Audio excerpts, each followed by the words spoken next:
right. So kind of wanted to break things down, because a lot of this applies not only to new resellers, but those of us that have been reselling for a while, because I find I still make the same Mm, mistakes. And I see others, that they'll still go, you know what? I've been doing this for so long and I still like stick to my guns and I end up not making sales. mm. Right. And so tell me, I don't know, I just want to hear a little bit. Tell me some of the things you struggled with right away. Like you had all these items that you're picking up and you're posting. And then, well, okay, now you did have a lot of sales in the summer, but I did. I'm I was sure doing there pretty are good. moments that stuff was not selling. So tell me how you felt during that time. Um, Or maybe right now you're feeling that. I feel like I obviously have not done this for as long as you have, so I don't have the long-term experience, but I've come to a place where I've seen in my short amount of time reselling, that stuff does sell and will sell if it's the right stuff. There's been a few items where it's like, "Okay, I'm gonna break even on this, and I just wanna get it out." It was probably a bad buy early on. Yeah, there were a few times when I very first started, I remember I bought a set of, like, naval boats, like, different boats from throughout the centuries, like, encyclopedia set, and I didn't really even try to barter the person down, like, I offered the first number, I was like, "How about $10 for these?" Right? So, I broke the first rule because I didn't know the rule, right? So, I paid $10 for And so this. explain the rule again. So never offer the first number, right? Like, Yes. Key negotiation tip. it truly makes a huge difference. Let them give you that number, right? And then you can go from there.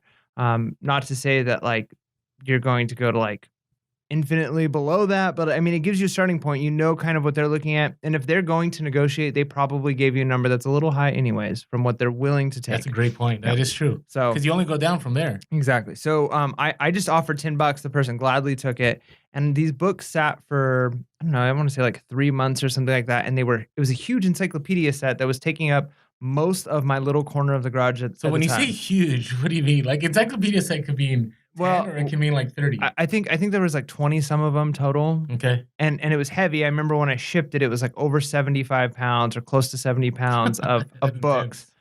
It was crazy, right? Like, I'm like, "How do I even pack this stuff?" But when it finally sold, I feel like there's a little bit of validation there, but there was definitely some time, where I was like, "That was a terrible buy. Now I've got these books. They're never gonna sell. How much is it gonna cost to ship?" And I'm still trying to figure all this stuff out. But yeah, I mean, it's a learning experience. I think I would do it differently going forward, but I feel pretty confident about most of the stuff that I'm picking up. I feel like occasionally we've talked in the past, like I picked some stuff up that um, I didn't look at enough. Like I picked up a Department 56 little figurine at Nice. a Salvation Army. You did some research on it?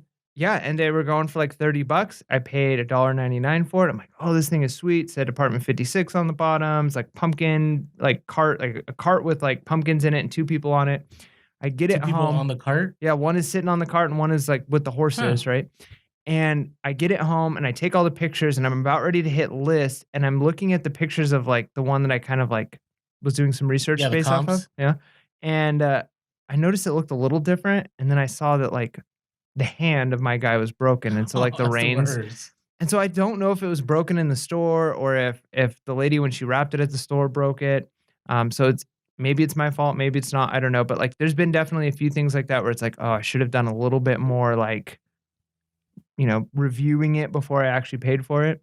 But yeah, what about you? What are some of the mistakes you've made? Well, real quick though, one of the things that can happen, and this happens to me a lot still, is you got to be careful when you transport items, Mm, right? I find in my car, like, unless I put them in boxes or have some smart crate or some kind of padding, like, I've had those where, like, it looked great at the store, and then I come home, and I'm it's broken.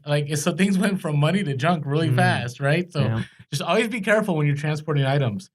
So before we get into it, though, my early days of reselling were they weren't frustrating. I mean, I had sales to keep me going, but I bought a lot of junk. Mm. I mean, and that's the thing that I think one of the reasons that things don't sell because we have junk. Are you okay with saying that? Is that Yeah. No, I that's for know sure. I know we may be breaking the hearts of a lot of people, but it's very possible you bought a lot of junk. Yeah. I mean, that's it, right? I know, I know. Like if your Okay, stuff but is let's talk selling, it's about good stuff. If it's not, well, it's possible that it's junk. okay, but let's talk about why is 'Kay. is junk. Well, maybe it's not junk. Maybe that's too harsh. Maybe it's a donation. Mm. You helped Goodwill out, and now you're gonna redonate and help them out some more. Yeah, I've felt that before. There's been a couple times, like, I picked up VCRs, take them home, they don't work, and then they go in the trash. I'm like, "Well, that was really nice that I helped out the Salvation Army today." But at least with VCRs, I mean, to me, that's a calculated risk, Right. right? You pay $5, you're gonna make 50 or Yep. 100. It's still worth losing that 5 because the other 5 you did that with, Mhm. maybe they're all good and you make your money back. So part of this is, when you're first reselling, I know my experience was I try to find what I thought was cool, Mm. which is fine, but you have to back it up with research. Yeah, and maybe you're a little lucky too because cool's it changes, right? Like Mhm. what's in style today is not gonna be in style a month from now or a year from now, and then styles come back into fashion, so, I mean, what would you say your thing was? Were you like a '90s kid? Oh yeah, definitely a '90s kid. I mean, it was, I was all about and I loved all the '90s, the Guess, the Reebok pumps, the Cortezes, the cross-color clothing. I mean, all of that And stuff. that stuff's back. So like you're of like that stuff was cool. Like you can still go out and get that. But if what you thought was cool is maybe in one of those decades that hasn't rolled back around yet, Well, let me give you yeah, an example. So, I like Disney. Who doesn't like Disney? I'm not a huge fan. Wait, I just threw out the question and somebody right next to me says they're not a huge fan. Okay. Yeah, I mean, okay, I like Disney a lot more now that I've got a son who's Okay. like, I guess that's kids cool. do change Yeah, things. yeah. But before it was like, it's okay. I just It's like Disney expensive. because it's like when you go to Disneyland, it's like you feel like everything's all right. Do Like no you? matter what. I feel like there's too many people crowding around me and overpriced stuff. The food's No. really good though. I always feel like it doesn't matter what's going on. I show up and it's like things are good. Huh. Maybe that's just me. All right. So when I first started, like I was big into, everybody talks about mug life and everybody talks about plushes, right? That's kind of like the thing that, well, not everyone, but a lot of people on IG, Mm, especially new resellers, you're talking about that. And I loved plushes like right away because it was easy, mm. right? You can get them for super cheap, 25, 50 cents to pack. It wasn't heavy and you could actually like cram them. Like I was able to cram some into padded flat rate envelopes, cram them into small boxes, and it wasn't too hard, right? And it just, most people overlooked them. So I have so many plush items in my store that I'm just like, why did I buy this? Mm. Like I thought this was cool for whatever reason, or maybe I went on eBay and I found like one of them sold, and there's like 19 others that didn't sell, and then I go, So do you still have a lot of oh of yeah, stuffed oh animals yeah, right now? I'm pulling them up right now because you know some of this stuff I'm just like, why did I pick it up? So give you an example. So there is this Goofy plush, and he has like this kind of like safari hat, and I picked it up for $1, and I thought it was really cool. And I didn't do any research. I'm like, Disney Mm. sells, right? No matter what I pick up of Disney, it's gonna sell. And I listed it, and this was like 5 years ago. It's still in my store. Have you thought of lowering the price? Okay, we'll talk about that later though. Okay.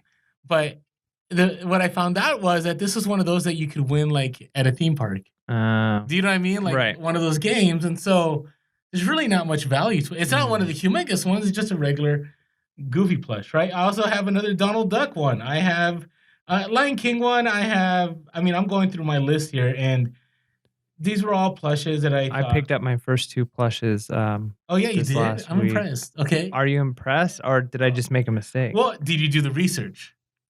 Well, I mean, there's comps that have sold. Yeah, I think I did okay. Okay, so I'll give you one that this is one of my first that's been here. I had bought this. So I kind of like Popeye, and I thought Popeye was cool. You know what I Yeah, mean? Back spinach is good. maybe, and yeah, I didn't follow those life principles, but Mm. oh yeah, and so I bought some Popeye plush, thinking, oh, this was. Oh, here's a better one: a watermelon. It was a big slice of watermelon. Is it a Disney watermelon or is No, it it's just a not even watermelon? Disney. It It's just is just like a weird stuffed animal that you're like, "I'm picking I. this up?" It was 25 cents. It was something you could get at Six Flags only. I'm like, huh. People like this. They're gonna want this. This is cool, right? And I'm talking about just about plush. We'll get Mm, into t-shirts later. And it hasn't sold for a long time. So I bought with emotions. I didn't buy mm. with facts.